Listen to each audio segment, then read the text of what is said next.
Before we get to Anthony talking about Jameis Winston, I just want to say this portion of Giants Collective is brought to you by our friends at Doer, Vancouver-based apparel, brand making, ridiculously comfortable jeans, which I think Chris is wearing today. I'm being dead. I'm not even joking. I'm not trying to sell it. These are the most comfortable jeans I think I've ever worn. Like, no joke. They are. I'm going to buy another pair. They're expensive, but they're the most comfortable jeans I've ever worn. I love them. It was started by a guy in the denim industry who ditched his car for a bike and realized none of his jeans could keep up, so he created a denim that does. And Chris is a living testament to this. Their clothes are made from plants and recycled materials, and the fabric is lightweight, breathable, and built to handle your whole day, whether you're commuting, working, or going out. If you want to upgrade your everyday wear, go to shopdoer.com. That's shopdoer.com, and use the promo code Giants Collective for 15% off your first order. Just click the link in the description. It'll automatically give you the discount. So thanks to Doer for sponsoring this portion of Giants Collective. I'm still waiting for my jeans to come in because I wear them at work on Fridays, and I do like a good pair of comfortable jeans. Anthony, Mike Kafka made his first decision. You know, it's not Russ. It's our buddy Jameis Winston, right? What do you think about the move? What do you think Jameis is going to bring to the offense? Well, everybody knows I was a big Russell Wilson fan this summer, and I really had high expectations for him. And I've always just been a Russ fan. I love Russ. I think, in his prime, he was one of the most electric players in the NFL, and he was super fun to watch. I think he's a future Hall of Famer. That all being said, this offense that they were deploying this season was not built for Russell Wilson. There are certain things that you can do to make life easier for a shorter quarterback that the New York Giants simply chose not to do, even when he was in the lineup. It's very clear to me that this offensive scheme that they built all summer was a Jackson Dart offensive scheme that they were having Russell Wilson run, and it didn't pan out. Now, without Jackson Dart in there, going to Russell Wilson wouldn't make sense because he doesn't fit the scheme. But Jameis Winston, on the other hand, he can play in the scheme. He can spread the ball out. He can target the sidelines and target the middle of the field. He can air it out downfield. He can do some of the things that Russell Wilson's a little bit more limited in. So this just makes sense to me. I really don't think that Russ is as cooked as everybody said he was. I think what he demonstrated in week 2 versus Dallas, you could unlock that again. I just think it's a little difficult to unlock that at this point in his career, and you really have to build an entire offense around Russell Wilson in order to get that out of him. That's why the Pittsburgh Steelers offense was so limited last year, because they had to reshape it for Russ and go according to his limitations. He is limited. He did play poorly this season, and now they're going to a quarterback that can play in this offense and that isn't nearly as limited as 36-year-old Russell Wilson. So it's the right move. I think Jameis Winston brings leadership. I think he brings energy. I think he brings passion, all of those things, and he brings a downfield passing approach. So I'm excited to see him play in this offense. I think that he's going to be able to air it out, and I think that it's going to be a lot more fun to watch with him back there rather than cinder blocks at this stage in his career, Russell Wilson. Chris, what do you think about famous Jameis getting the start? It'll be entertaining. I mean, he's an entertaining guy. I know everybody's excited to see him. Hopefully, it's only for 1 week because I want to see. Obviously, I want to see Dart back out there. Hopefully, he's healthy and he's ready to go. But it'll be entertaining. And yeah, like Anthony said, I think he fits the offense a bit better. They'll try to throw the ball down the field more with him in there. Russell Wilson, I don't think is good anymore. To be honest with you, is he a guy that's not going to embarrass you? Sure. If you have a good team, can he win football games? Sure. But I don't think he's very good. And Jameis Winston's the future, the backup position for this team. He's going to be back next year. So I think it was good that they elevated him to the QB2. I know that might be a bit embarrassing for Russell Wilson, but it is what it is. So, yeah, I'm excited to see him. Hopefully it's only for 1 week, though, because I want to see Jackson Dart back out there soon. Adriana, what do you think about famous Jameis under center this week?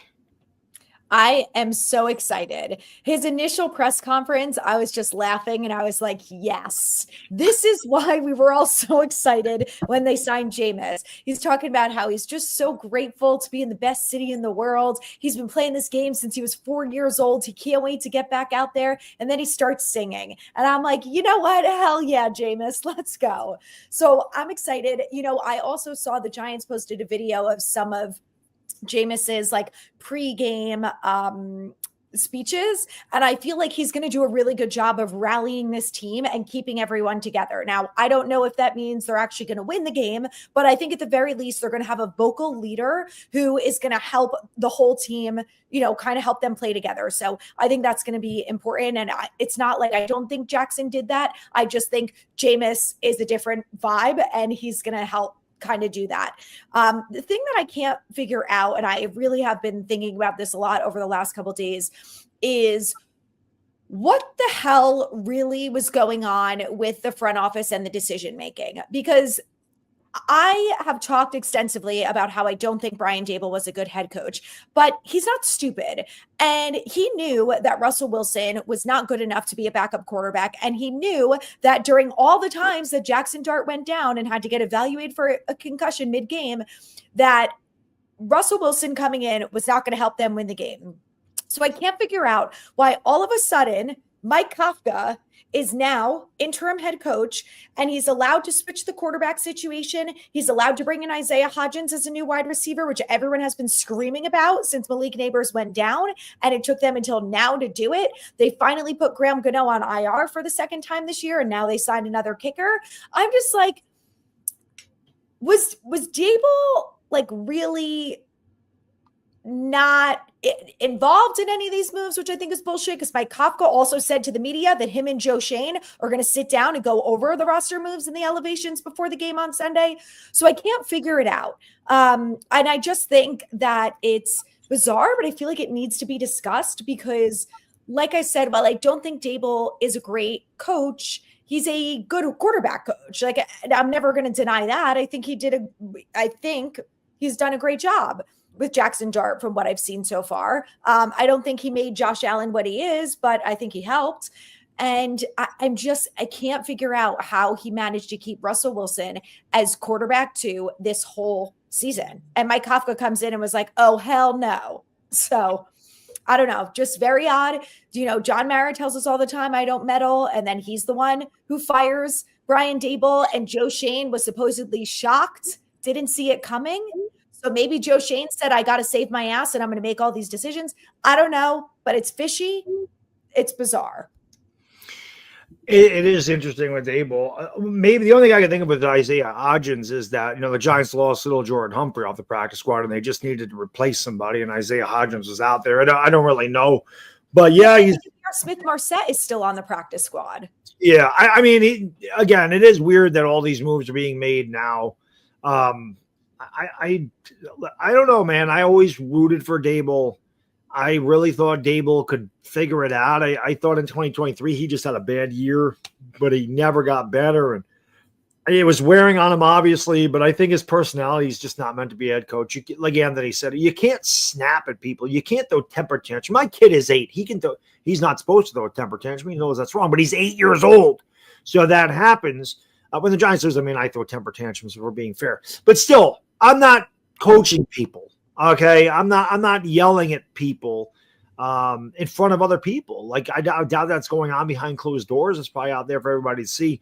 I just think Daboll felt a lot of pressure this year, and when things started to go south, that was it. The one thing I love about Jameis, and I said this at the beginning of the year, yeah, I'm sure Brian Daboll had something to do with Jackson Dart performing really well. I'm not going to take anything away from Daboll. I think that Jackson Dart is a very talented young guy. I think that he's going to be a superstar. He has superstar qualities. He has to work on his deep ball. He has to learn to avoid some of the hits he's taken, because if you can't stay in the field, it doesn't matter how good you are. The best ability is availability. One thing I loved about what the Giants did in the offseason, though, was the quarterback room. I don't think Jackson Dart could have had 2 better guys to learn from.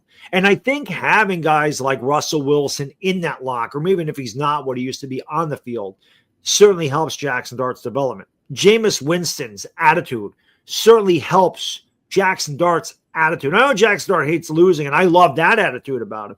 But I just love what Jameis brings to the team. He's just a type of – that's the personality the Giants need. Now, if we were winning football games, it'd be even better.